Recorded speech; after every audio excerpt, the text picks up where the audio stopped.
నమస్కారం. దేవగురువైన బృహస్పతి రచించినటువంటి అనేక గ్రంథాలలో స్వప్నాధ్యాయానికి ప్రత్యేకమైన ప్రాధాన్యత చెప్పడం జరిగింది. దేవగురువైన బృహస్పతి సంహిత అని ఒక ప్రత్యేకమైన గ్రంథం రచించాడు. ఆ గ్రంథంలో స్వప్నాధ్యాయము, శకున ప్రకురణము, అలాగే యోగాలు, కరణాలు, వీటన్నిటి గురించి దాదాపు 80,000 శ్లోకాలు దేవగురువైన బృహస్పతి చెప్పాడు.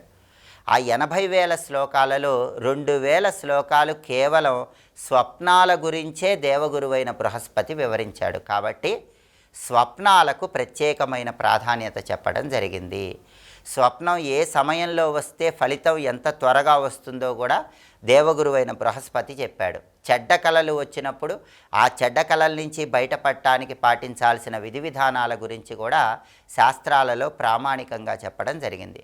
దేవగురువైన బృహస్పతి సంహితలో స్వప్నాధ్యాయంలో స్వప్నాల గురించి ఏం చెప్పాడంటే, స్వప్నాధ్యాయం ప్రవక్ష్యామి నానా స్వప్న సముచ్చయేత్ స్వప్నస్తు ప్రథమేయామే సంవత్సర విపాకినం అంటూ చెప్పాడు.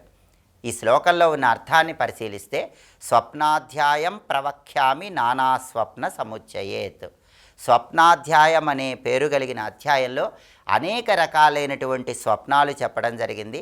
స్వప్నస్తు ప్రథమేయామే సంవత్సర విపాకినాం అంటే రాత్రిపూట నిద్రించేటప్పుడు మొదటి జాములో కల వస్తే ఆ కల సంవత్సరంలోపు నెరవేరుతుంది అని దేవగురువైనటువంటి బృహస్పతి రచించిన బృహత్ సంహితలో స్వప్నాధ్యాయంలో చెప్పడం జరిగింది.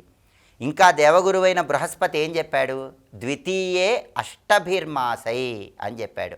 అంటే రాత్రిపూట నిద్రించేటప్పుడు 2వ జాములో కల వస్తే ఆ కల 8 నెలల్లో ఫలిస్తుంది అనే ఉద్దేశంలో ద్వితీయే అష్టభిర్మాసై అంటూ వివరణ ఇచ్చాడు. త్రిభిర్మాసై త్రియామికమని దేవగురువైన బృహస్పతి చెప్పాడు. అంటే రాత్రిపూట నిద్రించేటప్పుడు 3వ జాములో కల వస్తే అది 3 నెలల్లో ఫలితాన్ని చూపిస్తుంది.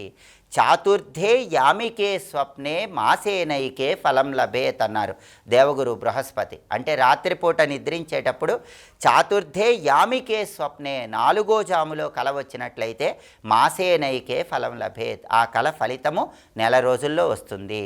ఇంకా బృహస్పతి ఏం చెప్పాడు? అరుణోదయ వేళాయాం దశాహేన ఫలం లభేత్ అంటే సూర్యోదయానికి ముందొచ్చే అరుణోదయ కాలంలో గనక కల వచ్చినట్లయితే దశాహేన ఫలం లభేత్, 10 రోజుల్లో ఆ కల ఫలితం ఖచ్చితంగా కనిపిస్తుంది అని దేవగురువైన బృహస్పతి స్వప్నాధ్యాయంలో చెప్పాడు. కలలకు ప్రమాణం ఉంది. స్వప్నాలకు పద్మపురాణంలో కూడా ప్రమాణం ఉంది. పద్మపురాణం ఏం చెప్తుందంటే, చిన్న వయస్సులో వచ్చేటటువంటి కళలు పూర్వజన్మలకు సంబంధించిన కళలని, వృద్ధాప్యంలో వచ్చే కళలు భవిష్యత్తుకు సంబంధించిన కళలని, మధ్య వయస్సులో వచ్చే కళలు ఈ జన్మలో మనకి వచ్చినటువంటి కర్మల ఫలితంగా వచ్చే కళలని పద్మపురాణంలో ప్రామాణికంగా చెప్పారు. కాబట్టి స్వప్నాలకు ప్రమాణం ఉంది. పద్మపురాణంలో బృహస్పతి రచించినటువంటి గ్రంథాలలో స్వప్నాల గురించి ప్రామాణికంగా చెప్పడం జరిగింది. ఎటువంటి స్వప్నాలు వస్తే మంచి ఫలితాలు వస్తాయో కూడా బృహస్పతి స్వప్నాధ్యాయంలో చెప్పాడు. కలలో ఏనుగు కానీ గుర్రం కానీ కనిపిస్తే చాలా మంచిది. ఆవు కానీ ఎద్దు కానీ కనిపిస్తే చాలా మంచిది.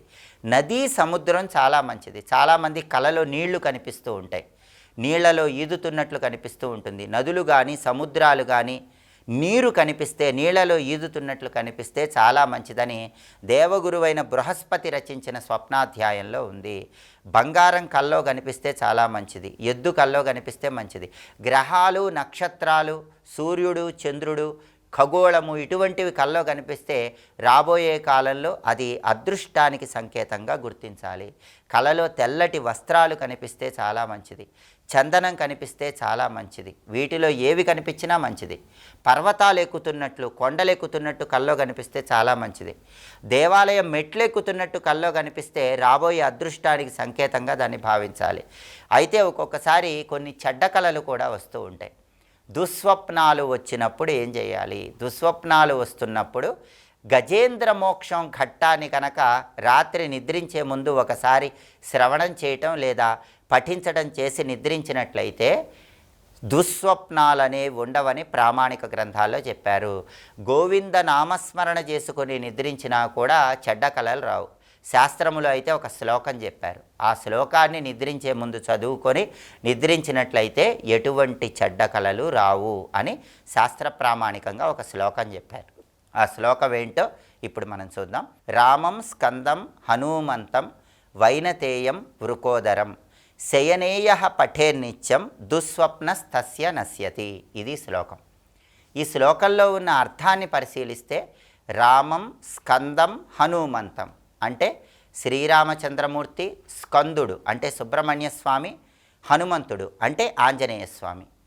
వైనతేయం వృకోదరం. వైనతేయం అంటే ఏంటి? వినత కుమారుణ్ణి వైనతేయుడు అంటారు. అంటే గరుత్మంతుడు, గరుత్మంతుణ్ణి స్మరించుకోవాలి. వృకోదరుడు అంటే పెద్ద ఉదరం కలిగినవాడు, అంటే భీమసేనుడు, పాండవుల్లో భీముడు. ఈ ఐదుగురిని కూడా నిద్రించే ముందు స్మరించుకోవాలి. శ్రీరాముడు, సుబ్రహ్మణ్యేశ్వర స్వామి, ఆంజనేయ స్వామి, గరుత్మంతుడు, భీముడు. ఈ ఐదుగురిని కనుక నిద్రించే ముందు స్మరించుకున్నట్లయితే శయనేయ పఠే నిత్యం దుస్వప్నస్తస్య నశ్యతి. చెడ్డ కళలు రాకుండా అవన్నీ కూడా నశించిపోతాయని ఈ శ్లోకంలో ఉన్న అర్థం. కాబట్టి ఎవరైనా నిద్రించే ముందు చెడ్డ కళలు రాకుండా ఉండాలంటే ఈ శ్లోకం చదువుకొని పడుకోండి. అప్పుడు ఎటువంటి చెడ్డ కళలు రావు. కాబట్టి మంత్రశాస్త్రపరంగా నిద్రించే ముందు దుస్వప్నాలు రాకుండా ఉండటానికి ఏ శ్లోకం చదువుకోవాలి ఇంకొకసారి చూద్దామా మరి. రామం స్కందం హనుమంతం వైనతేయం వృకోదరం శయనేయ పఠేన్నిత్యం దుస్వప్నస్తస్య నశ్యతి. శ్లోకం చదువుకొని నిద్రించండి. దుస్వప్న సమస్యల నుంచి సులభంగా బయటపడండి. స్వస్తి.